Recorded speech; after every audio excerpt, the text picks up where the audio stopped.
It's great to be with all of you this evening, and I mean that not just for the folks here in this room, but also for our audience members in the overflow space, our audience on the Allendale campus, our C-SPAN audience, and those of you who are watching from the Gerald R. Ford School of Public Policy at the University of Michigan. Thanks so much for tuning in. My name is Scott St. Louis, and I have the privilege of serving as the program manager for the Common Ground Initiative in the Hauenstein Center right here at Grand Valley State. And working at the Hauenstein Center has really given me the opportunity to see firsthand just how many fantastic community leaders it takes to make an event like this one possible. There are many people and organizations that we're grateful for every day, but I want to highlight just a few of those this evening. First, none of us would be able to enjoy tonight's event without the tremendous vision and enthusiasm and generosity of the very well-known West Michigan leaders who developed this biennial series on character in the presidency. To Peter and Joan Secchia and to Hank Meyer, thank you for the commitment and the energy and the insight that you have brought to bear in turning this wonderful idea into a reality for our community. Let's give them a round of applause.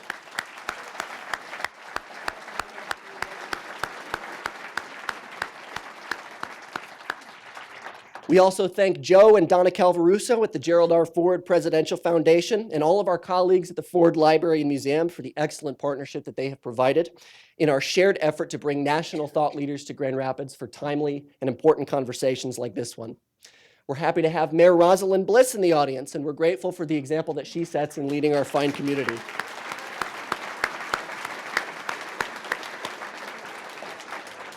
To Grand Valley President Tom Haas and Marcia Haas, and to David Hooker, Mary Kramer, Megan Saul, and every member of the Grand Valley Board of Trustees, we're thankful for the work that you put in each and every day in making our university a premier site for liberal education and leadership development in the Midwest. And I say that not just as a program manager, but as a former student of Grand Valley State. I think it's no secret that not every university in the country enjoys an intellectual culture as robust as the one that we've developed. And that's so important. We can't take that for granted. It's the shared creation of great students, great faculty and staff, and great leadership. Again, thank you.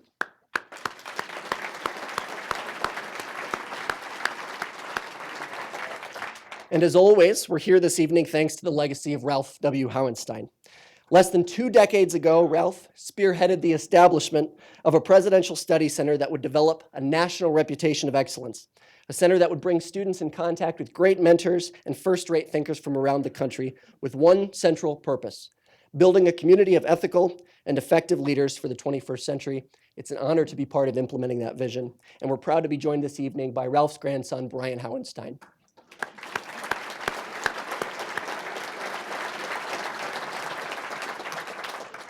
So, character in the presidency. It's quite a subject, isn't it? Here in Grand Rapids, we're lucky to enjoy a fine example of moral courage in the presidency of Gerald R. Ford. So we thought we'd open tonight's program with a brief clip from Gerald R. Ford, A Test of Character, a documentary produced by Peter Secchia that first aired on National Geographic last year.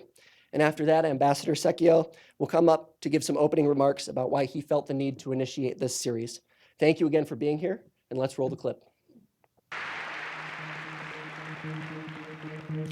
But even as President Ford was growing in assurance and popularity, he knew he couldn't truly heal the country until the situation with Richard Nixon was resolved. The former president had resigned, but would he be prosecuted for his actions? At Ford's first major press conference a month into his presidency, journalists grilled him on whether he would buck public opinion and exercise his power to pardon Nixon. Are you saying, sir, that the option of a pardon for former President Nixon is still an option that you will consider? Every day was a different crisis. Every day was a different issue. It was serious times. Whatever charges are made. He needed to and wanted to attack those problems.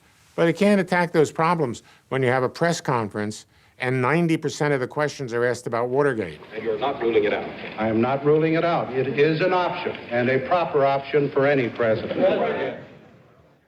Over the Labor Day weekend, Ford gathered his closest legal advisors and considered the options before him. He knew that if Nixon did face trial, the country would be mired in Watergate for years to come. But If he steered America clear of that fate by pardoning Nixon before a trial, public anger would most likely cost him election to his own term of office in 1976. The following Sunday, Ford went to the Oval Office to deliver a special announcement to the nation. I have learned already in this office that the difficult decisions always come to this desk. I must admit that many of them do not look at all the same as the hypothetical questions that I have answered freely and perhaps too fast on previous occasions. Now, therefore, I, Gerald R. Ford, do grant a full, free, and absolute pardon unto Richard Nixon for all offenses against the United States from July 20, 1969 through August 9, 1974. He ended his remarks and he immediately signed the pardon document right then and there.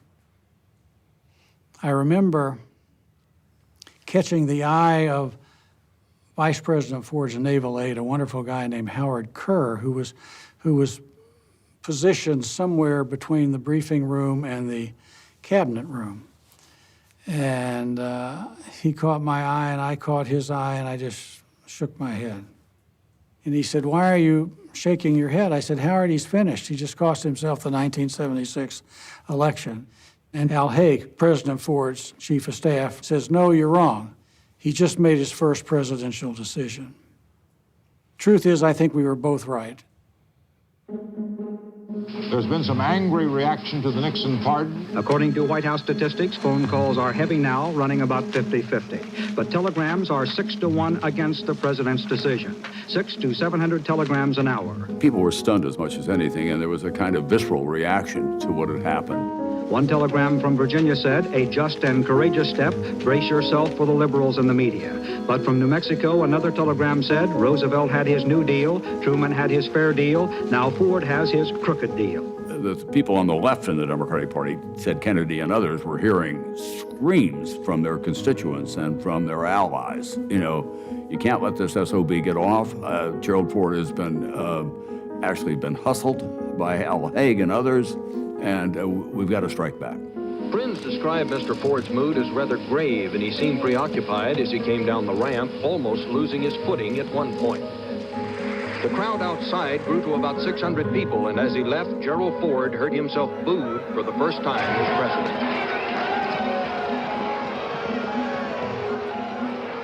It was such a surprise to everybody that they sort of were stunned and dropped us, 20, 30 points in the polls almost overnight. I felt very good about the future of the country. All of a sudden, in one fell swoop, that's gone. With the 1976 presidential elections looming, Democrats sensed an opportunity to weaken Ford. The president has resigned, was not tried through the impeachment process, and now is being pardoned by the man who he appointed to the office of the presidency. I think it's a disturbing precedent for the country. Subcommittee will be in order. On October 17, Ford volunteered to testify before Congress, the first president ever to do so. The suspicions that were created by the circumstances of the pardon which you issued, the secrecy with which it was issued, and the reasons for which it was issued, which made people question whether or not, in fact, there was a deal. Mrs. Holtzman, I want to assure you, the members of this subcommittee, members of the Congress, and the American people, there was no deal, period, under no circumstances. Ford said, look, the pardon wasn't for Nixon, wasn't for me. It was for what he called the national interest.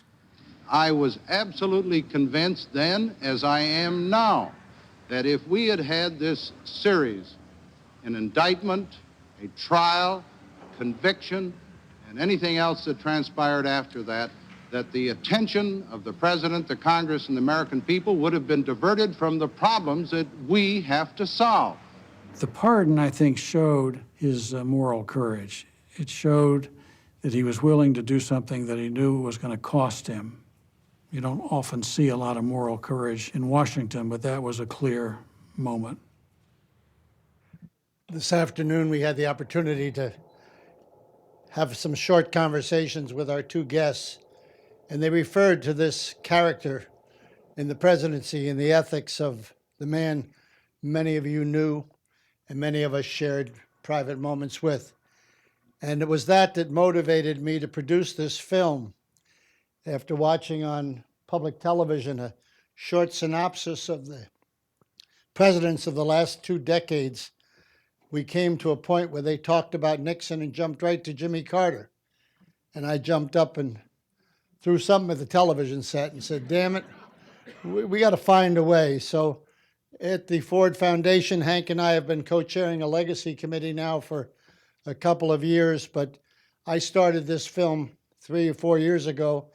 And when I got into it with producers from New York and interviewing with people who do documentaries in California, they weren't interested in doing a film on character and ethics in presidents. And then I watched the debates of the 2016 election, and I watched 17 Republicans calling each other names, and I watched Democrats not knowing what to call each other. It was just no principle involved at any side of it. Nobody liked Jerry Ford. And the quality that we knew he had, as Oprah Winfrey called last week, as West Michigan nice, was built into Jerry Ford. It wasn't the water he drank. It wasn't the religion he had. It wasn't just his wonderful parents. It was the fact that he grew up in a community that cared. And judging by the numbers here, people still care in our generation. Now, we have to look at the generations that are still out there. I watch Elizabeth Holtzman. Some things never change. It makes you want to drain the swamp even more. You think back on those days. But what you've got here is a man who meant something to all of us, and the principles, and as Tom DeFrank said, it might have cost him the '76 election. I was asked by Ron White to tell you this quick story about when Ford was in Pittsburgh. The riots were beginning. The demonstrations at the White House. Betty was home alone. He was in Pittsburgh on a Monday. I got a phone call from Bill Lukash, the White House doctor, who said, "Can I talk to you, Mr. Secchia?" "Yes, sir. What's up, Bill?" He says, "President wants you to do him a favor. I want you to fly to Washington tonight and spend the evening with Mrs. Ford. She's alone at the White House. There's a lot going on. She's not feeling well." And I flew out, and you remember those days, everybody. We had to change planes in Pittsburgh to get a plane to D.C. maybe twice a day. And I went out, and I spent that evening sitting there talking to her. The chants outside, the beeping of horns, the booing, all of the tension that was built. And when he came home that night, he came upstairs pretty late. And I was waiting for him to have dinner, and she decided not to have dinner, just the two of us. He sat down. I don't want to break your image of Jerry Ford, but in his early years, he drank martinis. And he pressed a little button on his chair, and in came the naval steward, Filipino waiter, who said, "Mr. President?" He said, "I'll have one." "Peter?" "Okay." "What are you going to do, turn down the president?" Yeah. So we had that one martini. And he said to me, "Peter, Nixon blanked up the pea patch. I had to do it, and it'll probably cost me the '76 election." He knew it that night. I was in deep trepidation that somebody else might have been listening, and I was in over my skis. And I'm sitting there going like this, "No, don't tell me anymore, don't tell me anymore." Only because I was over my head. Be honest, I was a 34-year-old lumber salesman who came out and did things for him when he needed me to do them. But I knew there was a man of strong ethical character, so I had to do the film. I hope you all support what we're doing at the Ford Foundation, because his legacy is very important to Hank and I. We created this program. I want it to go on. I want it to be done regularly, and I want you to all enjoy tonight's speakers because they're dynamite, really dynamite. So thank you all for being here.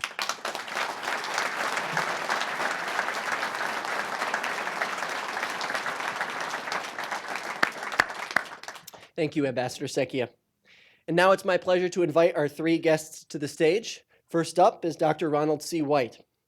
A graduate of UCLA and Princeton, Dr. White is a leading historian of the 19th century United States. He's currently a fellow at the Huntington Library in California and is the author of numerous award-winning biographies on such presidents as Abraham Lincoln and Ulysses S. Grant. Please help me welcome Dr. White to the stage.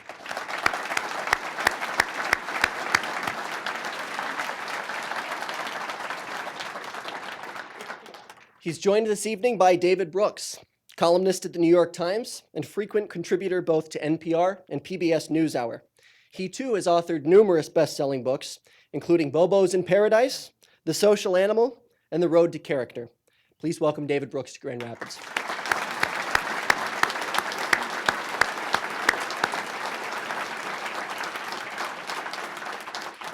And of course, tonight's conversation will be moderated by our very own Gleaves Whitney, director of the Hauenstein Center since 2003. The third edition of his book, Religion and the American Presidency, was just released today. Perfect timing. And on that note, let's turn things over to Gleaves.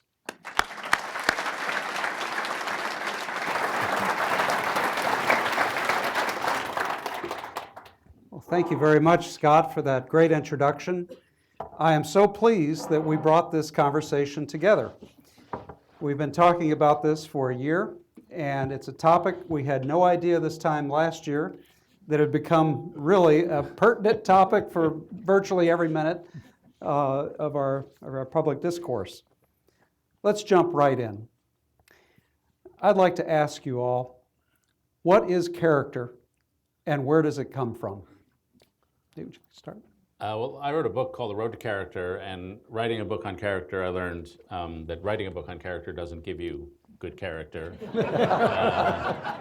And even reading a book on character doesn't give you good character. But buying a book on character does give you good character. Highly recommend that. You know, the theory there, I got the big print edition here. Small prints over in Ohio State. So,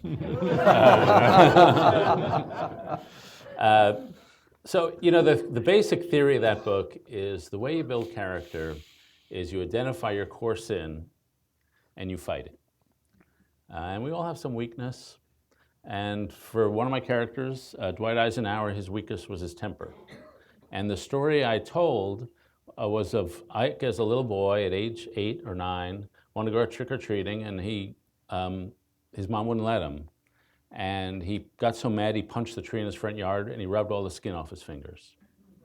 And his mom sent him to his room and let him cry for an hour, and then came up to bind his wounds and recited a verse from Proverbs, which is that he that conquereth his own soul is greater than he who taketh a city.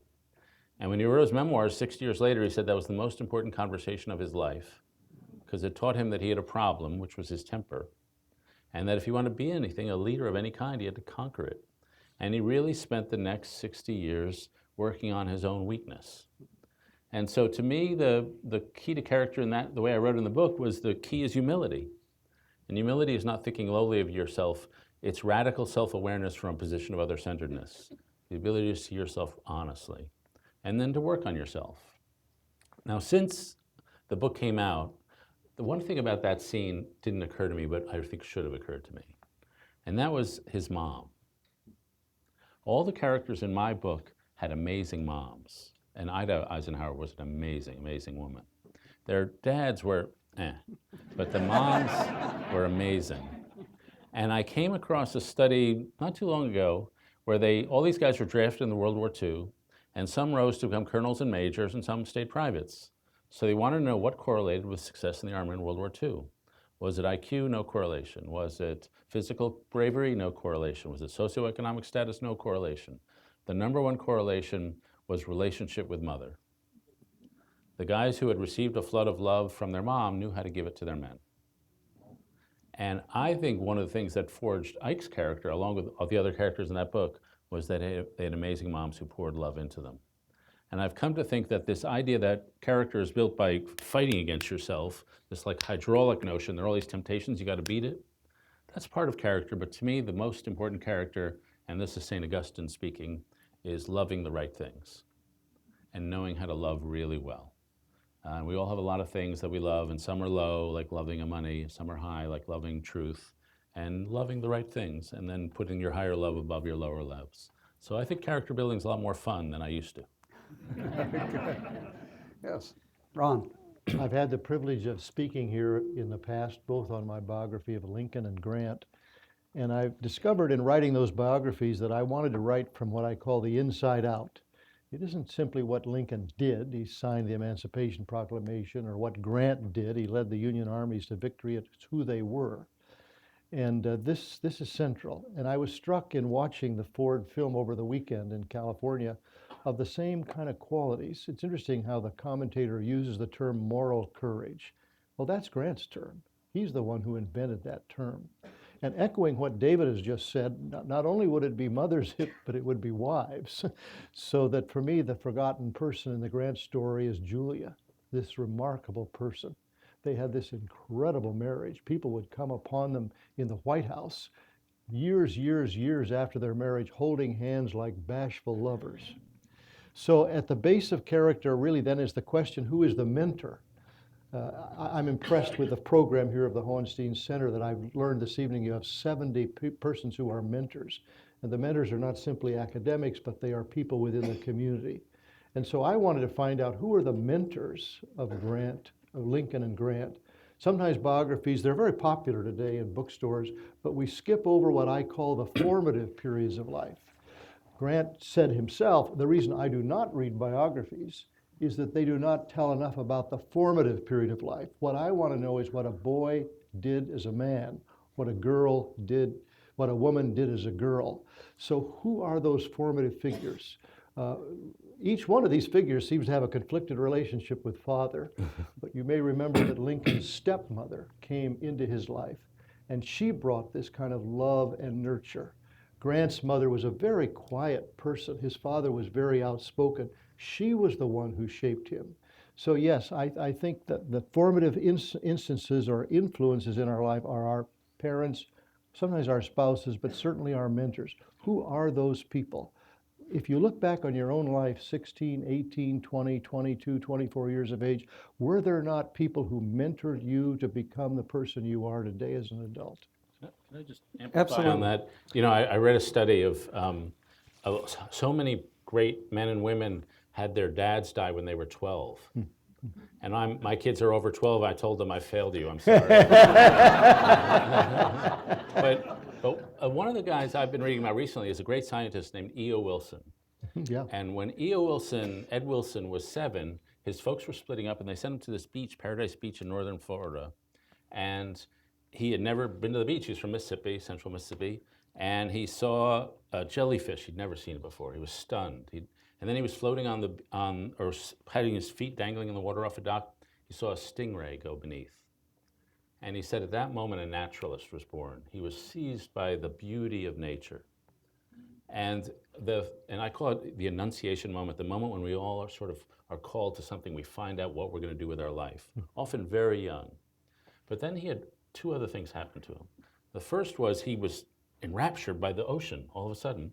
So he went fishing all summer, all by himself. And one day he was fishing for a pinfish. He took it off the hook, it flipped out into his face, and the dorsal fin poked his eye, pierced his pupil, and ended up blinding him in that eye. So he's going to be a naturalist, but he couldn't study birds because he had to have stereoscopy, or whatever you call it, or fish. But he found ants, and he spent 80 years studying ants. But then he had a very good professor at the University of Mississippi, but then he went to Harvard, and there was a professor there named Salisbury. And Salisbury told him, when you collect your samples, don't collect on the path, that's too easy. Collect across the jungle. And one day Salisbury was collecting on a pond somewhere in the Amazon, and a crocodile grabbed the guy, pulled him down. He escaped, crocodile came back, grabbed the guy, pulled him down. He's bleeding, his whole body's crushed. He drags himself away, drags himself back to the hospital, and gets a cast. And Wilson says, that's no proof of character getting away from a crocodile. But what happened next was, he's stuck in this cast in the Amazon. He spends the next 5 or 6 months dragging himself through the jungle, learning to collect bugs with his left hand. And so I think that's what we want from mentors. First, the support, but we want to be told it's hard and that it's worthy of being hard. And that sense of importance, that both the toughness, I remember my teachers, the ones I don't remember are the ones who liked me. The ones who didn't like me, I remember those ones. And we sort of want that hardness in a mentor. Yes. I think you're both getting at the idea of character and leadership now. And that's exactly where I want to go next. When I had the privilege of interviewing President Ford in 2005, there came a point in our conversation where I said, Mr. President, what does it all boil down to you? What is the character trait that is the essence of leadership? And without hesitation, he looked at me and he said, trust. He said, trust. People have to know that you're going to do what you say you're going to do. And if you say something to somebody in a private meeting, you're not going to go out in the public and say something different, which contradicts what you were going to say. I'd like for you all to address this issue of character and leadership. What are your thoughts on that? Ron, do you want to start? Well, David has reminded us in his wonderful book, The Road to Character, of the sort of big me personalities that seem to dominate politics, sports, entertainment, whatever the field is. And I'm struck by what I would call, it's a 19th century term, the self-effacement of those figures. Ulysses S. Grant, being elected president, writes to his best friend, William Tecumseh Sherman, a person so opposite in personality, I was forced into it in spite of myself. In spite of myself. I could not give up the task and then I would leave it to the trading politicians. I wanted this office not for myself, but so that we could preserve the great victories of this war. So one of the traits I think is pointing beyond yourself. Certainly there's ambition in any leader. There would be ambition in Gerald Ford, but as I watched that movie, I saw him pointing beyond himself to those he wanted to serve at the end of the story, to the 200,000 Vietnamese refugees, again and again pointing beyond himself to goals that were important for the whole nation, not just his own self-aggrandizement. Yeah, just on that, when I was watching the movie, I was struck by being here. In Ford's case, it was not only his family, though that was clearly important, but it was the whole culture of this area and the culture of the Midwest. And I remember, I'm a New Yorker, so I'm a snob of very deficient character. But I remember coming out to the Midwest. I went to school in Chicago and then spent a lot of time in the Midwest. And I was once at a conference, this was back in the 80s, and it was about how to retain talent in a company. And he said, what you got to do is you got to pay your stars much more than pay everybody else and treat your stars a lot better. And then he said, but we're having trouble getting this message across to our companies in the Midwest. And like there's a sense of, I'm no better than anybody else, but nobody's better than me, a basic equality. And so I think that is one cultural. And as you were talking, I was reminded of George H.W. Bush, who I talked about in the book, who grew up in that same generation. And when he was running for president the second time, his staff would say, you're running for president, you got to talk about how great you are. And so they would write these paragraphs, I am George Bush, I'm the greatest thing since sliced bread, and I should be your president. And he would always X them out. And so finally they just beat up on him. Mr. Bush, you gotta talk about yourself, you're running for president. So one time he read the paragraph, and his mom was still alive, and his mom called and said, George, you're talking about yourself. Forever after, he crossed it out. So that is a bit of the self-facing. That is not what I see in presidents. I've interviewed now every president since Reagan, except for this one. And I was close to several, and they had many good traits, all of them. But humility was not necessarily one of them. I would say Barack Obama was the most self-confident human being I've ever met in my life. And George W. was, once he got an idea, he really loved it. And one of the things, the one story I'll tell about W, which comes up in this, and this is a bit of a sign of humility, but a bit of a sign of the character test of a modern president. It was 2006, and a columnist and I were in the Oval Office with George W., and we were arguing about the Iraq War. And we were saying you don't have enough troops in Iraq, which was a common thing to say. And he was fighting back. And George Bush in private is, I tell my Democratic friends he's 60 IQ points smarter in private than he is in public. Yes. And they all say, okay, that brings him up to 80. But that's which is not fair. He read about 113 books a year as president, which is a lot of books for anybody, let alone a president. But he was fighting back, and he got beat red, and he's screaming, and he was saying, Lyndon Johnson sat in this office, and he overruled his generals. I'm never going to be that guy. And we were sort of pushing back, and it was intimidating because he's a big guy. But he kept saying, I'm enjoying this, I'm enjoying this. Because he never got the chance to have an argument. Because when you're president, your staff does not want to give you a bad meeting. And that's a challenge. One of the challenges of being president is getting information. But the second is you're love bombed all day by everybody. And that is one of the big character challenges of being a leader. Just how do you deal with that love bomb, and how do you not have it affect you? And I've never seen anybody really immune from it. Well, that leads to a question then. How did Grant and Lincoln, for example, you've written biographies on both, how did they handle that kind of adoration? Well, first of all, I think both of them were very good at letting those around them know, I want to hear your real opinion. I want to hear your honest opinion. And to be a listener, therefore. Grant would convene a meeting, whether it be of his military staff or of his cabinet, and he would usually be the last person that spoke. And people knew that their opinion was respected.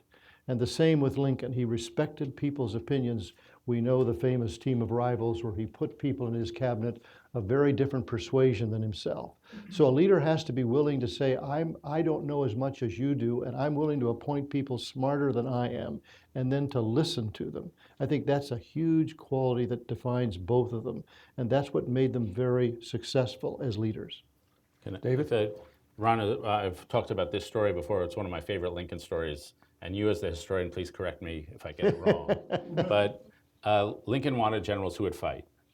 And he had this general, General McClellan, who was his general. And so he went to McClellan's house, which is unusual, like it's incomprehensible. Today's president would go to somebody else's house. But so he went to his house to call on him to try to urge him to fight a little more aggressively. And McClellan wasn't home. And so they waited with John Hay, the assistant. And McClellan arrives home, I guess through back door or something, up the back stairs. And the servant says, well, McClellan is resting, but he'll come down later to see you. So he's making the president wait. And then they wait around, I don't know how long, 45 minutes or so, and then the servant comes down and says, General McClellan has retired for the night, he's too tired.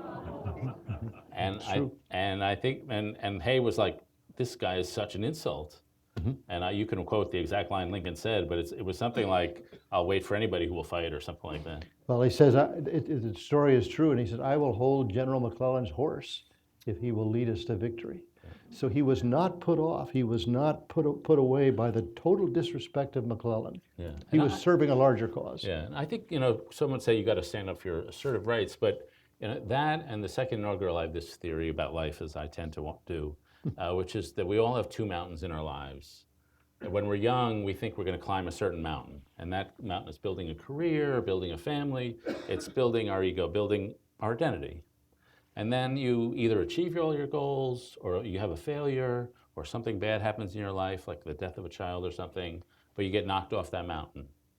And then you realize, oh, actually, that wasn't my mountain. That some larger cause is actually my mountain. And the first mountain tends to be external, the second one is internal. And the first one is about building the ego, and the second is about surrendering the ego. And some people go off into Tibet and meditate for their second mountain, but some people stay in place, but they behave differently. And Lincoln was a very ambitious man. But when the war came, and when he had that episode, or when he wrote the second inaugural, it was not about the ego anymore. That had all been surrendered into something much, much larger. And he's, to me, an example of somebody whose spiritual growth is almost beyond imagining. If I may, I think this touches upon another quality of character and leadership, and that is the willingness to admit one's mistakes and to learn from them. Grant is writing his memoirs at the end of his life. He has throat cancer. He knows he's dying. It's a terminal disease. There is no presidential pension until Harry Truman, and so he's writing the memoirs to provide for Julia. He finishes them 3 days before he dies. The doctors say he only stayed alive so he could finish the memoirs. But even in the last pages, he's willing to admit his mistakes. He's willing to admit what he did wrong. This is just remarkable. And Lincoln is the same. As a young man, Lincoln's humor could hurt, his satire could bite. One day he heard that a man was debating the Whig predecessor to the Republican Party and very critical of it. Lincoln rushes over from his law office in Springfield and he sees this man speaking, and the man has some kind of what we might call a physical disability. So Lincoln gets up there and not only refutes the man rhetorically, but he begins to mimic the man's physical disability. And the man breaks into tears. He's humiliated and he rushes out of the room. This is the young Lincoln. But he learned from this. He ultimately sought the man out. He offered his apology. So I think the mark of leadership is, can a person admit their own mistakes? Can they learn from those mistakes and go forward? Grant had this incredible order number 11, where he expelled the Jews in December of 1862. Julia would call it that awful order. But our leading, Jonathan Sarna, our leading American Jewish historian, writes this wonderful book, When Grant Expelled the Jews, and tells that in Grant's 2 terms as president, he appointed far more Jews than anyone up to that time. He was repentant for what he had done. He learned from it, and he became a great friend of the Jewish community. Can you learn from your mistakes? I think that's a quality of leadership. Times have changed so much, though. As I listen to these stories, and I listen to about the integrity of a Lincoln, and we've talked about Eisenhower. Could a Gerald Ford be elected today, or a Washington, or a Lincoln? I mean, that's the question that was asked this last cycle, because we were looking at the candidates, and where are our really bright candidates with a lot of integrity? Could they be elected, or are they too overhandled and coached by media consultants? I somehow feel they could not get elected. I mean, they were all tall, so that's a big advantage. I think how many times have in the last 100 years has the shorter candidate won? Almost never. I think Jimmy Carter actually beating Ford might have been the. So I don't know why they don't all just nominate LeBron James. I mean, but somehow I think there are certain qualities of self-effacement that are not that. When I think of the current batch of presidents, they're all very eye-focused, very assertive. And that's not because they're any worse, but the culture has just shifted. Yeah. And if you look at the use of the first-person pronoun, and they have these things called Google, where you can track the usage of words, and we is down, I is up. There's a thing called the narcissism test, where they ask people around the world, I'm going to read you a bunch of statements, does it apply to you? And there are things like, I find it easy to manipulate people because I'm so remarkable. Somebody should write a book about me. I love to look at my body. And the median narcissism score has gone up 30% in the last 20 years. It's just, and we're #1 in the world in narcissism. By the way, we're number 25 in the world in our math performance. But if you ask people around the world, are you really good at math? We're #1 in the world in thinking we're really good at math. And so that culture has shifted. I will say, and I'll speak generally about the politicians in Congress, I'd say up until about 5 years ago, the individual quality of the people was as good as any time I've covered. I think in the last 5 years, the average IQ has gone down about 10 or 20% because a lot of the good people are leaving because it's so unpleasant. But they generally went into the right reasons because it's not a glamorous life. And it's a hard life. They're very unhappy with the system. And my general take is, by and large, they're good people stuck in a rotten system that they hate and that they don't know how to get out of. And so I do think, in general, we elect people of pretty good character, but we send them into just this nightmare.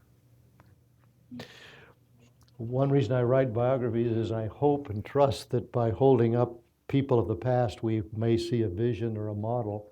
In preparation for this evening, I was rereading David McCullough's wonderful biography of Harry Truman, who in some ways reminds me a little bit of Gerald Ford. He's a common person. He lives by a creed of treat others well, respect your neighbor, believe in God, work hard. And at the end of that long 992-page biography, David McCullough quotes Eric Sevareid, the wonderful CBS commentator of years ago. And Eric Sevareid says, well, he said, I might have disagreed with the President Truman on the atomic bomb, or I might have disagreed with him in terms of Korea. I might have disagreed with him on, but Harry Truman was character.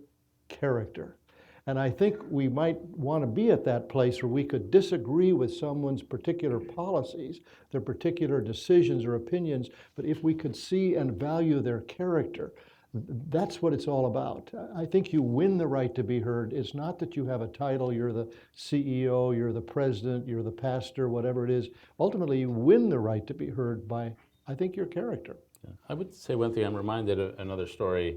I was covering a woman named Deborah Price, and she was a moderate Republican member of Congress from around Columbus, Ohio. And I was interviewing her office in Columbus, I think, and she held up this pamphlet, and it was a flyer that she had sent out against her opponent. And she held it up like it was a diaper, and she said, this is what I sent out. And she wasn't upset by the stuff that was being hit at her. And when you're in a close race, you sort of lose control of your campaign. The national parties come in and take over your campaign. But she wasn't upset at the stuff hitting her, which was super hard. She was upset about what was going out at her opponent. And her mom, who was like 93, called her up and said, Deborah, I'm ashamed of you for those things you're running against your opponent. And she, she was in a tough place because of this. But she said, you don't win, you don't serve. And they're in an era where to win, they think, or maybe they really do, have to run these kinds of campaigns. And so it's not easy to know how to run a campaign because you think, if I don't do this, the other person will get to serve and I won't get to serve, and I want to serve. And so this is the moral compromise that you have to make in modern politics. Well, and if the surrounding culture has become so coarsened, I mean, we've seen a coarsening of language and popular culture, I think. And it's not necessarily that our campaigns are more vicious than they were in the past. You all, as historians and researchers, know that we had terribly vicious campaigns in the 1820s, and soon after the founding of the Republic even, the so-called Founding Fathers could be the most vicious of all. But there's a perception that our culture has gotten so much worse, and it leads to the question now, is it possible that a president can get the power and maintain the power just on the measure of effectiveness, he gets things done, and not at all be ethical? Are we to a point where the national conversation, our culture has shifted so much that the national conversation is not driven by ethics, but by, hey, he got something done? Yeah. Well, let me say a few things on the culture. First, it has gotten noticeably more corrosive. But I think it's always a mistake to think we're slouching toward Gomorrah. If you look at most of the social indicators that went south in the 60s, they stayed bad for a long time, but now they're much better. Crime is down 70%, domestic violence is down 50%, teenage pregnancy is way down, abortion rates are down a third. Indicator after indicator, a period of social repair. And I'm in the media, but don't think we have all that much power. A lot of kids are growing up today playing horribly violent video games, pornography everywhere, and yet their own lives are pretty wholesome. And if you want to feel good about the country, hang around campus. And anybody who's on this campus, I'm sure, can tell you that. And so there's corrosive and then there's not corrosive. As for the politics, it seems to me what's lost is this trust. First of all, we don't trust each other just as a society. It used to be, if you asked Americans, do you trust government to do the right thing most of the time? 70, 80% said yes. Now like 19 or 22% say yes. If you ask people, do you trust your neighbors? It used to be 60%. Say, yeah, my neighbors are trustworthy. Now 32% say that, and 19% of millennials. And so there's just been this collapse in social trust. And then I noticed on Capitol Hill, when you were Gerald Ford, or you were Lyndon Johnson, for all his ethical flaws, you were in the business of crafting complicated legislation, and you knew how to do it. And I was just telling this story, and there's a skill to it, and some of it is just being trustworthy, so you can gather a team. Some of it is just knowing the tricks. I was talking recently about a guy named about a guy named Dick Darman, who was the first President Bush's budget director. And he was telling me about a guy named Mel Laird, who was Nixon's Secretary of Defense, I think. Yes, Wisconsin. And the story he told, and I don't really remember this, was that Laird apparently had no hair. He was like bald. But there was a barber in the White House. And every Wednesday he would schedule an appointment with a White House barber. So why did he do this? It's because in the Pentagon, the Secretary's schedule is published. And he wanted everybody in the Pentagon to see Laird to White House. And so they would think, oh, Mel's with the president again. And that would give him power in the building. But he was just with the barber. So that's like a trick of how to do this.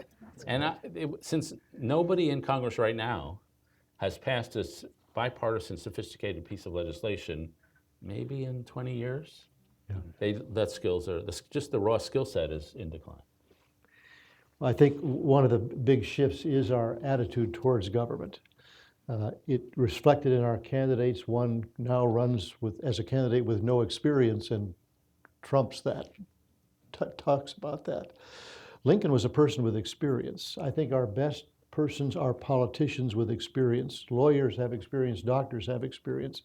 We've been struggling with the infrastructure bill. I recently heard that there's 5 countries that lead the world in infrastructure.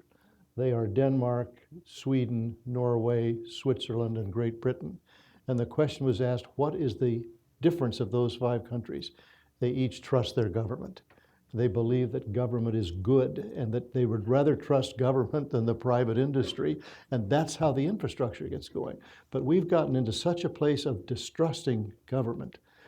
A couple of years ago, I did a teacher's event in Kentucky, and I wanted to visit Henry Clay's home, Ashland, outside of Lexington.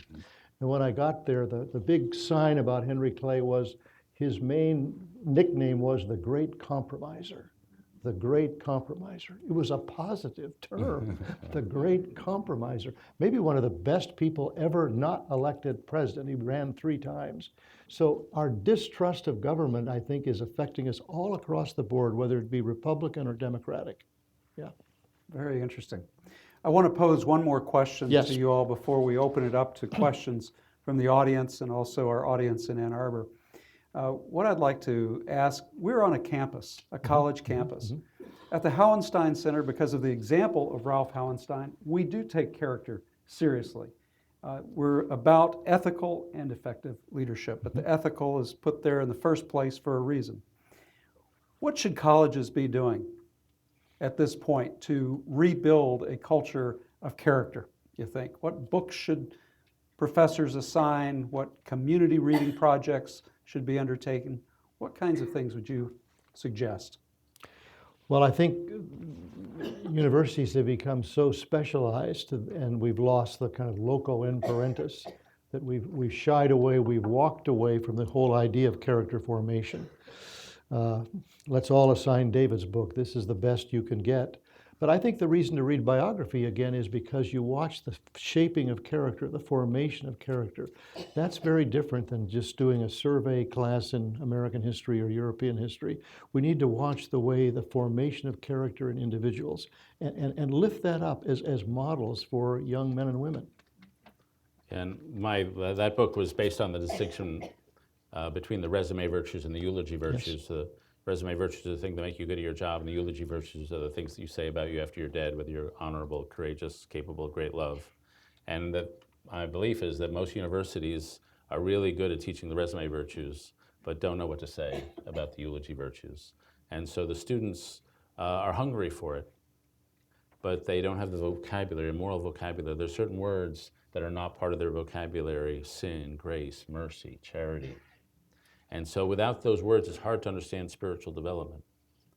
And I'm talking about, and so I would give talks about this to the students, and it was like a sprinkler system in the desert. Any talk of character, they wanted, because they're like all of us, we have a moral yearning to lead a good life. But nobody was supplying that. And I would go especially to secular universities, and the hunger was so palpable because the professors were specialized. They didn't think it was their business to do it. I go to Calvin or Hope, and they're like, yeah, we do this all the time. They're like, but But then, and so what they do is they get out of college, and a lot of them don't know their purpose in life. That's fine, you're 22. And they're in flux. And they are without moral authority, they're without moral language, and they really don't know how to find meaning and purpose in their life. And so what does we in adult culture tell them? Well, first we say, it's okay to fail. That's what every commencement speaker says. And from that you learn if you're Denzel Washington or J.K. Rowling, failing looks good. Like, second, we tell them, be free, explore your freedom. And they say, no, I've got plenty of freedom. I need authority and structure. I want some knowledge.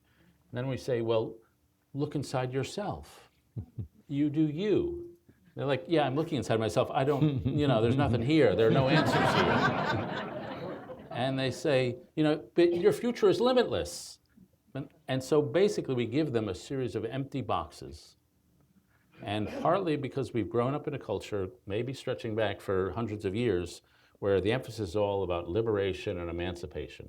Break free, break free. And that's like getting out of Egypt if you're Moses. But there was a second chapter, a second piece of that book, which was taking the law at Sinai and rebinding. And we're really good at the emancipation part. We're not good at the rebinding part. And so people get lost in their freedom and they just don't know how to define. And I think that's just a national failure, not just a university failure. We're very good at freedom from, but we haven't yet transitioned into freedom for. Yeah. And there's a huge distinction between the two. Very good. Do we have any questions? While we're waiting for questions to come forward, let me just comment. I think some of the attractive figures of history, like a Socrates, is very compelling to students because Socrates teaches you the long, arduous road to self-mastery. And there's something heroic about that. That's really, students will respond. It puts the romance in philosophy, for one thing. I mean, that there is a reason to struggle. Yeah. So I teach a seminar, and I at the last assignment, we read 14 books in the seminar, and the last assignment is pick any book and use it to describe a personal problem you're going through. And I assigned 14 books, and 19 of my students chose one book. And it was a book called The Long Loneliness by Dorothy Day. And she was a very remarkable woman who was a mess as a young woman, as so many people are. She gave birth, and if I can remember this correctly, she wrote an essay about the act of giving birth, and it ended with this little paragraph. If I had created the greatest sculpture, written the greatest symphony, or composed the greatest novel, I could not have felt the more exalted creator than I did when they placed my child in my arms. And with that flood of love and joy came a need to worship and to adore. And she needed somebody to thank, and she decided God was the person to thank. She became a Catholic, and she spent the next 60 years of her life not only serving the poor, but working and living within the poor, embracing a life of poverty as a Catholic social worker. And she transfixes them because she's so emotional, but then she's so dedicated and so committed. And a lot of that, I'll take that. I'll take one of those. Yes. Very good. Well, here's a question from this audience. In this disruptive political moment, how should citizens build the resilience it takes to remain engaged and informed, even amid the toxic exchanges that take place so regularly in the news cycle and in public life? I think resilience is the key word. I think, again, having spent a lot of my time working with young people as a college chaplain, as a professor, there's a tremendous idealism that is so attractive in young adults. But the question is, what will happen when you meet the obstacle, when you meet the problem? Do you have the resilience? And that, I think, causes us to go much more deep within ourselves to find what are the ideas that are really motivating you. This is a difficult time in which we live. But I'm worried that many of us, many of my generation, are sort of withdrawing. It's a frightening time. We need resilience to continue the task of building a more just society. Yeah. And I would say, the first thing I would say is keep having faith in politics. A lot of people want to zone out. And the first thing we say about that is the ability to not care about politics is a luxury you have if you live in a healthy society. If you live in a sick society where there's You could be shot or you have to bribe. You do not have the luxury of not caring about politics. Second, if you don't care about politics, politics will care about you. And eventually your life will be impinged by it. The second thing I would say is, to me, a lot of what's going on wrong with our politics is a failure of intellectual character. We think of character as fortitude, as courage, like soldiers or nurses, but character is also a mental thing. And it's the ability to hold opinions firmly, but a little flexibly. Like, you don't want to be a total pushover, but you don't want to be rigid. You want to be courageous and take risks in your conclusions, but you don't want to be reckless. You want to be able to see opposing sides. And that is a super hard thing to do. We were just talking about a book I'm reading by a neuroscientist where they give people evidence, say it's on global warming. They give people evidence, essays contradicting their opinion. What this evidence does, it doesn't sway them toward where the evidence leads, it sways them further away because the essays force them to make up new arguments for why they were always right. And the more intelligent you are, the better you are at thinking of more arguments, so the more you're likely to be polarized against the actual data. And it's a fact of politics that the more educated you are, the more likely you are to be extreme. Because with college-educated people are much more polarized, much more likely to vote straight party line than high school-educated people. David, you're making our Common Ground initiative that much harder. But he is not the poster child for this. But all this is to say is that if anybody goes to church, synagogue, or mosque, that there is such a thing as original sin. And our minds have something like original sin. It's kind of screwed up the way we're built. Yeah. And so you got to work hard to overcome that. And so it's just up to us to work hard to overcome it. Now here's and use your initiative. There we go. Retaking common ground. We're going to keep trying. Now here's a question from the Ford School in Ann Arbor. What are the consequences of electing a president with such a controversial character? Now that's not a controversial question, is it? Go ahead.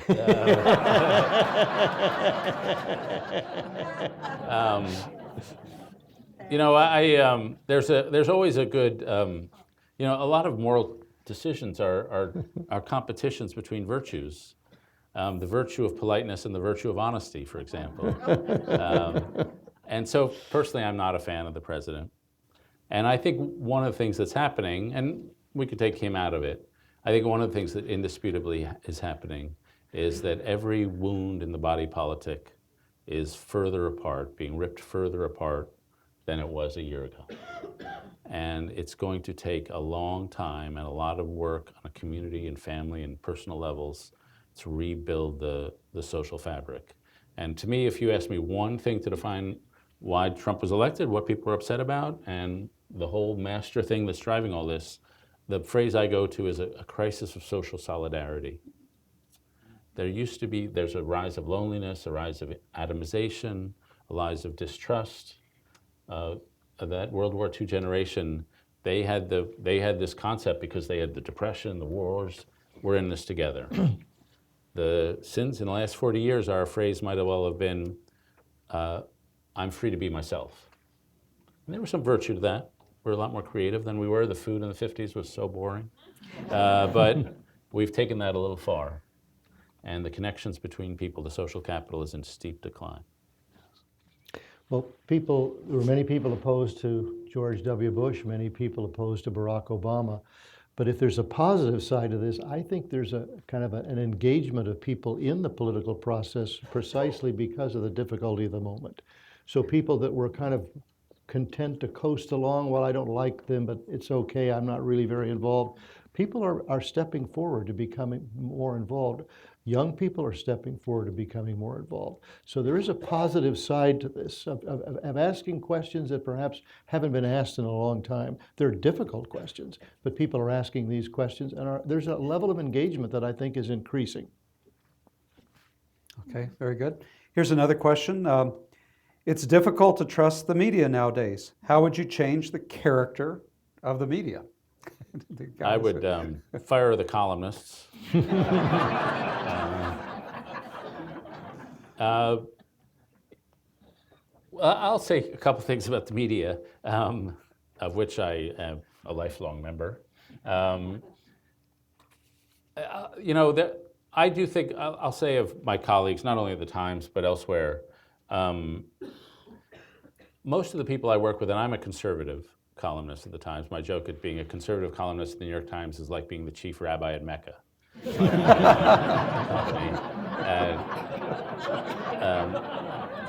But I will say that of my colleagues, they believe in the craft of journalism. And they practice that. They may come from the coast, so they may be more socially liberal than the average American, but they believe in the craft.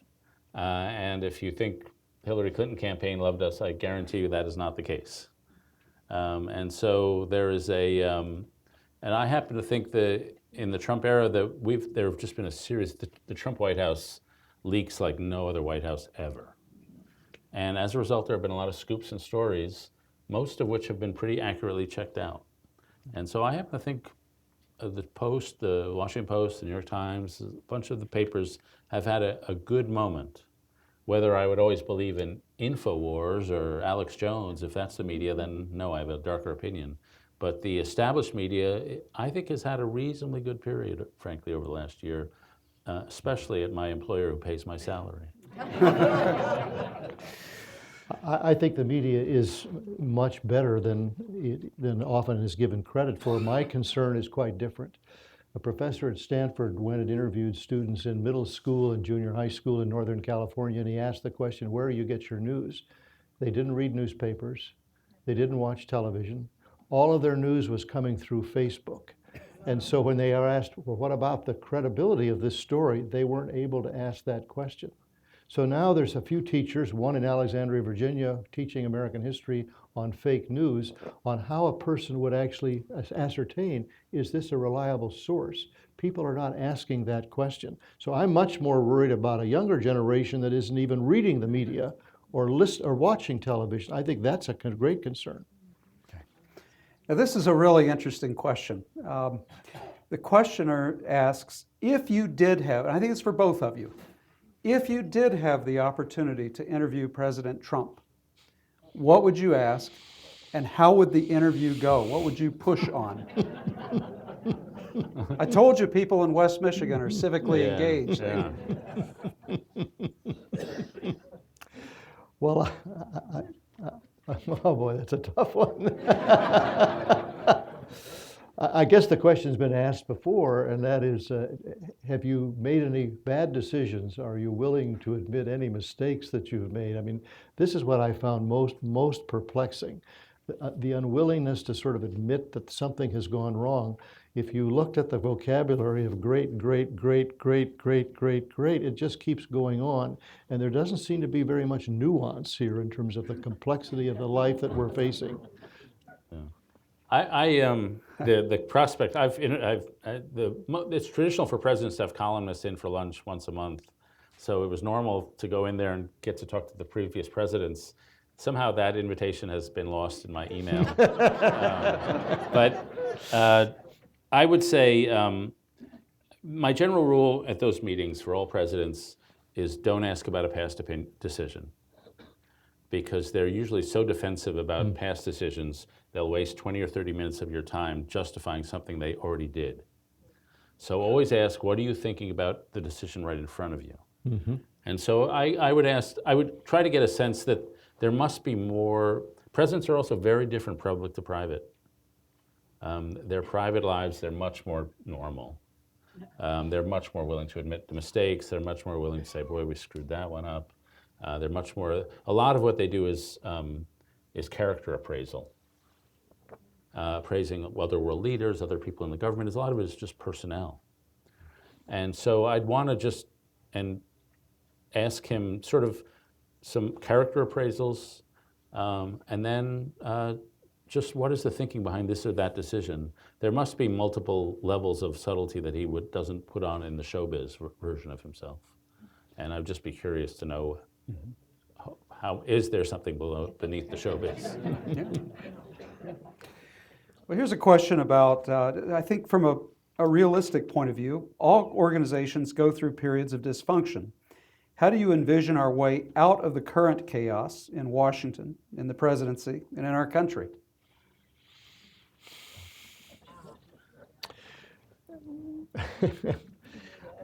I think maybe some of the next candidates need to be not senators or congresspersons, but governors who have experience in government, who maybe don't come from the coasts, but who have already demonstrated their ability, perhaps a Democrat in a Republican state or a Republican in a Democratic state, to work across the line, to know how to do this, who really bring this skill. And it is a skill, and I think that's the hope. I'm not sure who that person is, but I think that's the hope going forward, to find that person who can work across the lines. Let me ask you, push a little bit right there. Do you think, since you're coming from the West Coast, you're coming from the East Coast, is there something different about the Midwest, truly? Or is it just a construct out there? I don't know enough to be able to answer that question. I was born in Minnesota. I love coming here. I spent a lot of time in Illinois because of Abraham Lincoln, Ohio because of Ulysses S. Grant. I think there's some more bedrock, fundamental, common sense values. I think the problem today is we're listening to the extremes on the right and on the left, and there's a great middle, there's a great moderate who's claiming the center, and we're not listening to those voices. I think those voices, I'm sure, are in this room this evening. Yeah, I think the Midwest is by far the best region in the country. No, I only say that because I'm here. No, I would say two things. Talk about cultural generalizations in front of in the lion's den. But I would say two things. One is I do think there is more equipoise in the Midwest. I do think there's a niceness factor.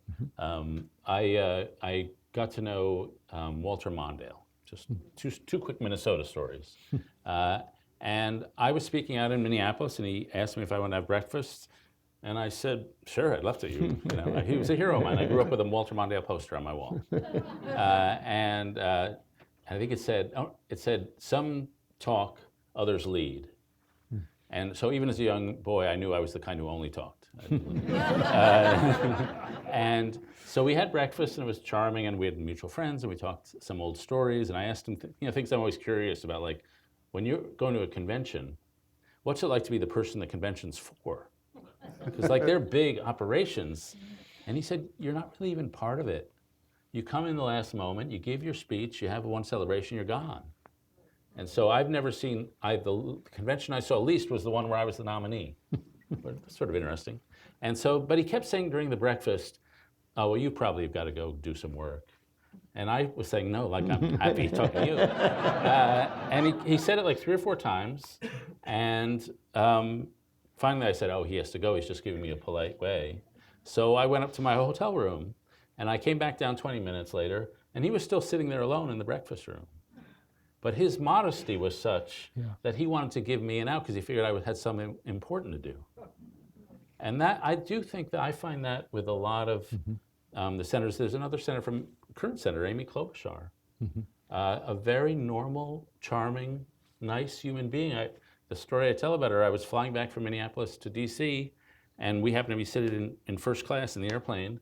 She went back to work the room, back of the plane, because she's a politician, and then she came up, and the flight attendant saw her come up from the back of the plane to the first class cabin and said, I'm sorry, ma'am, you can't come up here. And so she looks at me, and I'm like, I'm thinking, like, I've never seen this woman before in my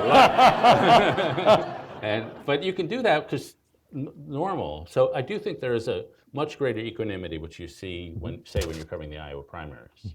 However, I would not say the Midwest is more politically moderate than any other part of the country. Look at who wins the Iowa primaries. And so that's either good or bad. It's just a point I make, that you can have emotional equanimity without having necessary political equanimity. Well, in 1972, George Wallace, I think, wins the Democratic primary. Jesse Jackson wins in 1988 in Michigan. So Michigan has had a track record, for example, of going sometimes a little bit more out there than sort of the mainstream, which buttresses your point. We only have time for a couple more questions, but this is a good way to sort of start to wrap up the evening. What do you think biographers and historians will write about our current situation 20 years from now? We got the crystal ball right there. I only write history. It's a tumultuous time into which we have no idea how it's going to play itself out. You know, the people who said, well, Donald Trump isn't going to last for 3-4 months or a year, we have no idea what's going to happen. And there's forces at work today that are different than we've had before. It's a different political culture. It's a different nation. It's frightening in some ways because it is so different. But I think it would be foolish to try to make a prediction. Yeah, I would only say, I mean, as I've written a million times, I'm not a fan. I think it's the most dysfunctional White House I've ever seen. And nonetheless, my view is that Donald Trump was the wrong answer to the right question. That a lot of people who voted for Trump voted for real legitimate reasons, having to do with social breakdown, having to do with economic dislocation, having to do with the moral injury they'd suffered, a loss of dignity, a sense of invisibility. And I think before, whether Trump serves 4 years or 8 years, that the breaking apart of America along education lines will still be there. And when you get a fundamental rupture along those lines, then you get some pretty nasty stuff. And we'll be judged on how well we deal with breaking the ruptures between the educated, the less educated, the urban and the rural, the black and the white, the right and the left. And if we can rebind the country, as has happened. I mean, I think the British Empire, I've been thinking about this, the 1830s. 1810 was a pretty bad period for the British Empire. It was collapsing. British society was really kind of a mess. But frankly, they had a religious revival that helped. But the empire had a second burst of steam. And it's up to us to whether we can have that. Okay.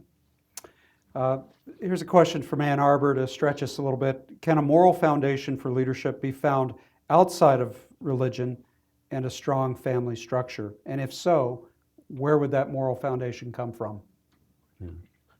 Well, I would say yes. I mean, I know a lot of religious people, and I am religious, and a lot of them are wonderful, and a lot of them are schmucks. And I know a lot of atheists, and some of them are wonderful, and some are schmucks. And I'm, frankly, in my just life experience, I would think the religious people would have a huge advantage in behavior over the atheists, because they talk about virtue all the time. But maybe a slight advantage or maybe no advantage. And I would say, and this is one thing universities can do, is we can tell students, you know, I'm not going to tell you what to believe, but you are the lucky inheritors of a whole series of moral traditions, moral ecologies. There's a Greek and Roman honor code that celebrates glory and honor and courage. There's a biblical, say, Hebrew code that celebrates obedience to law and justice. Christian code of surrender and grace, a rationalist code that celebrates the use of reason and logic, a scientific code. There's a whole series of moral traditions that have come down, I'm just talking about the West, let alone in the East and elsewhere. And, you know, if you think you can come up with your own values, well, if your name is Aristotle, maybe you can do that, but most of us can't. So check out all these different moral traditions and see which one fits you. And there are plenty of people who behaved like we were talking about Pericles, according to the Greek honor code, are great human beings. There are rationalists who are great people who their commitment to science and morality through the use of reason is very admirable and very sincere. And so there are a lot of different moral codes, that some of which are driven by an ultimate allegiance, but some of them are not. And I would just say, as a matter of function, they seem to work. One of my primary passions and discoveries and concerns is that as we have written American biographies, in a way I don't fully understand, we have not told the story of those religious traditions. So you read the standard biographies of Abraham Lincoln and you have no idea how he could come to the place of doing the second inaugural address where in 701 words he will mention God 14 times, quote the scriptures 4 times, and invoke prayer 3 times. There's a profound religious story there. When I came to write my biography of Ulysses S. Grant, I asked the question, is there a faith story here? I hadn't read it in any of the traditional Grant biographies. I discovered there is. If Lincoln's was a Presbyterian story, Grant's was a Methodist story. Julia's grandfather was a Methodist minister. The Methodist Church became the largest Protestant church in America by the Civil War, long before the Washington Cathedral. The Methodists decided to build a national church in Washington, the Metropolitan Church. They'd struggled with building it until the son of Methodism was elected president. That church was inaugurated and installed 4 days before Grant was installed as president. Grant was a trustee. Julia was the person who would retire the debt on the church. Now I'm doing a new project on Joshua Lawrence Chamberlain, the hero of Gettysburg. There's a profound congregational story there. After attending Bowdoin College, he spent 3 years at Bangor Theological Seminary. This is part of what marks America. It's deep religious traditions, but you don't often find this in the biographies. So you read about these people and don't really know this. I had lunch with David Eisenhower, and he told me that of all the presidents, Billy Graham told him that he had known, the person who he had the most profound faith conversations with was his grandfather, Dwight Eisenhower. Did you know that Dwight Eisenhower was baptized while he was president of the United States? Joined the Presbyterian Church while he was president of the United States? You don't find that. So I'm wishing to say, yes, there's a possibility of alternative ones, but let's first of all understand the faith traditions that are present in some of our greatest leaders, and let's fill that story out. It needs to be part of what we ask, what is the meaning of character? What nurtures character? I think the faith traditions are primary in nurturing character. Well, thank you very much for a very enlightening evening. Let's give a hand.